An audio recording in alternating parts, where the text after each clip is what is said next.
Oftentimes, one of the biggest problems we see within the gaming industry is the feast or famine approach to release dates, where you can have entire months where hardly anything of note releases, and other months where you can have 2, 3, or even 4 AAA games all releasing within the exact same week, sometimes even on the exact same day.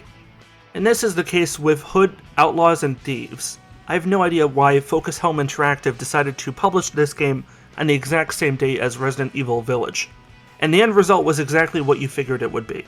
Everyone basically went out and played Resident Evil Village and mostly decided to overlook Hood. But the question we're going to be posing today is, in doing so, did many people miss out on something special, or is this a game worth passing over? Before we get into the full analytical breakdown, I'm sure a fair number of you are wondering what exactly is Hood Outlaws and Thieves. So let's do a basic overview.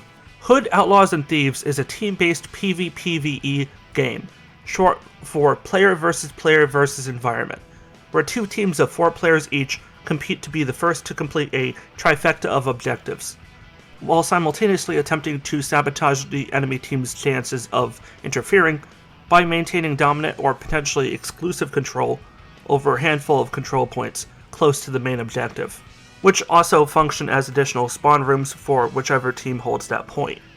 The main objective revolves around finding and stealing the key to the treasure vault, locating and entering the building in which the vault is contained, open the vault, and subsequently escort the treasure chest to one of several potential exfiltration points. Once you get to your chosen exfil point, up to 2 of your teammates work together to load the treasure chest onto your ship or other similar stationary object. This process can take over a minute, which is a very long time to leave yourself or your teammates exposed to attack, as the people loading the chest are unable to defend themselves at any time, which is why it's very important for the other 2 teammates to eliminate any enemies that try to interfere, or at least bare minimum use their own bodies as a meat shield for their teammates. Better to die than let the enemy team secure the treasure chest and win the match, as the successful loading of the treasure chest is the ultimate win condition for the match. Maybe this all sounds overly complicated to you at first, and I don't blame you, because it definitely felt that way to me when I was still brand new and trying to figure everything out, but it's honestly not that bad. If you think of the match as being divided into 3 distinct portions or stages, it makes a fair amount of sense. The game does a decent enough job of giving you enough on-screen information at key moments, so you never really feel confused or lost in terms of knowing what's going on in the map, and what needs to get done next. And that's very important.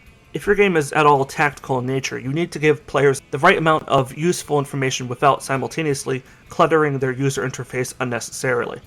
It's a difficult but critical balance to strike for any tactical or competitive game. So let's talk a bit more about the different character classes in Hood, each with their own distinct role compared to any of the rest. Currently there are a total of 4 classes in the game, being the Ranger, the Hunter, the Brawler, and the Mystic. The Ranger focuses as your typical mid to long range sniper, good for picking off individual enemies at a distance, and can shoot down tied coils of rope for your teammates to climb to get to higher vantage points. The Hunter is a close-range assassin, used in situations where you want to get in close to take out hostile NPCs without alerting others, and she can lay down a smoke bomb that allows her and her team some cover from oncoming enemy fire. The Brawler is the tank of the team and is good at not only taking a lot of damage, but also dealing a lot of damage in turn with his hammer. Also, the Brawler can single-handedly lift heavy iron gates, allowing his team to slip underneath and save some time getting to the objective. Between the character's active combative abilities and the aforementioned secondary but equally useful passive abilities, this creates a lot of potential for some really awesome team synergy. There is few things more satisfying in-game than being on a team where everyone is making full use of their various character abilities by synergizing them. Making your way into a town, having your Hunter pick off the guards on the ground, while your Ranger quickly eliminates a second pair of guards before they can sound the alarm, while your Brawler holds up the gate for your Mystic to slip in. Moments like these can feel really great as a player. At first, I didn't really appreciate the core gameplay loop, but after putting in a few hours, it quickly became clear to me that the gameplay itself during the match is fine. But the dividing line, if you will, is whether or not you have a good team. Now, I don't just mean in terms of raw mechanical skill. What really defines success in this game is not how well your team plays in terms of mechanical skill, but rather how well your team communicates. This is a very voice chat dependent game. I do not recommend playing this game unless you have a microphone and plan to use voice chat yourself. That may sound harsh, and I get it, but it's absolutely true. When you have small teams of 4 in this stealth action setting, you need everyone to be communicating properly. And to be fair, not all communication has to be exclusively relayed through voice chat, although that certainly expedites the process. The game does include a pretty useful mechanic where you can mark any point on the map with a visible on-screen marker appearing at wherever your crosshair was pointed. You even get bonus points for successfully marking an enemy target or a significant point of interest. In almost every match I've played where our entire team utilized both the voice chat and mark targets with the mouse, we've either ultimately won or put up a very good fight. In matches where such coordination hasn't been present, we generally either lost or won only because the enemy team was worse at working together than we were, not because of any skill on our part. And in regards to that, let's talk a bit about the matchmaking in this game.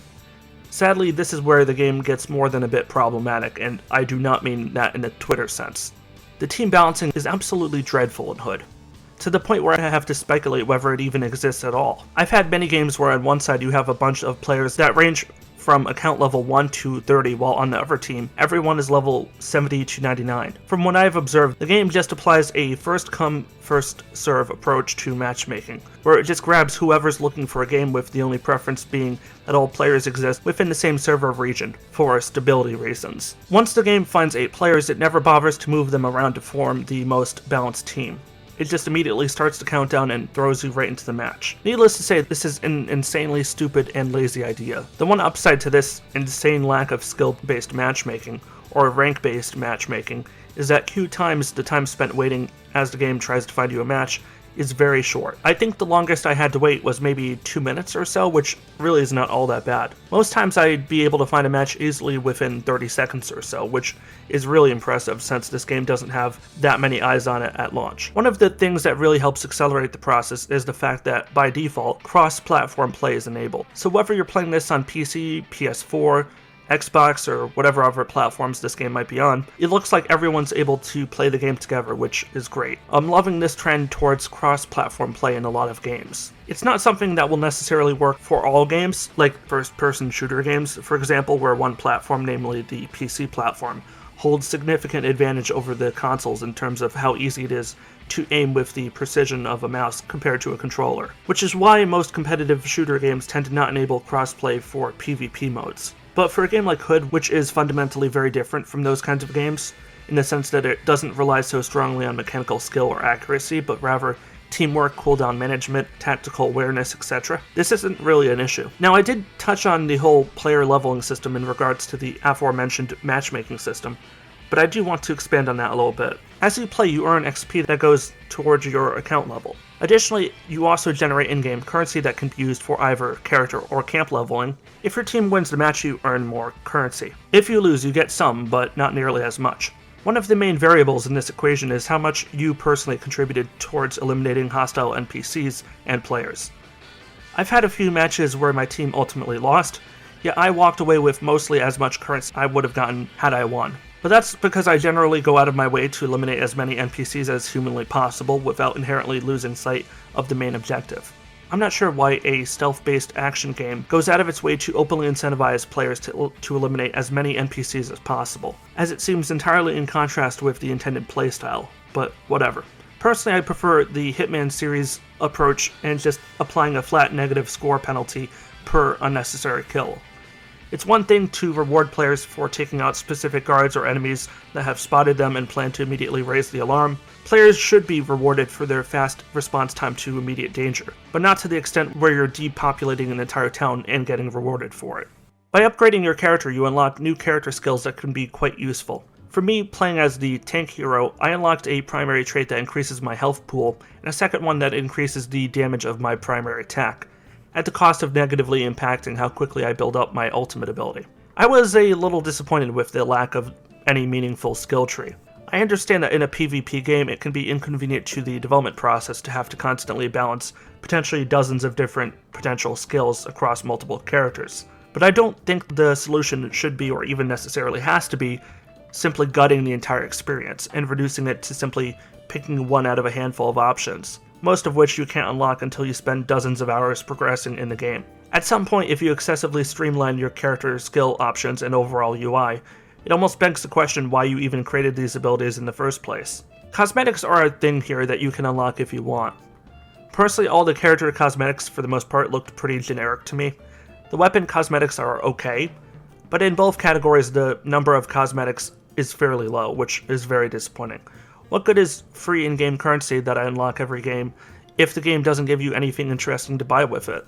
One, or rather two things I'll give Hood credit for is number one, it's a pretty awesome tutorial. It basically lets you play through an entire match with just AI teammates and enemies, with you gradually assuming control over each of the 4 characters, for at least some small portion of time each. Tutorials can be a very tricky thing to get right from a game development perspective. You want them to teach the player all the fundamentals they need to know before going into the main game, but at the same time you don't really want the tutorial to overstay its welcome. There's few things more disappointing or annoying at the start of a game than being stuck in an overly long and completely unskippable tutorial. Games shouldn't waste their time like that, and in general games shouldn't waste their time at all, but thankfully Hood doesn't. The second really nice feature the game has had since day one is private matches. Now I don't know about you, but I love it when PvP games have private matches. Even if 90% of the time I don't use them, I like the ability to just locally host a private game with only my friends. No other random people in the game, just us.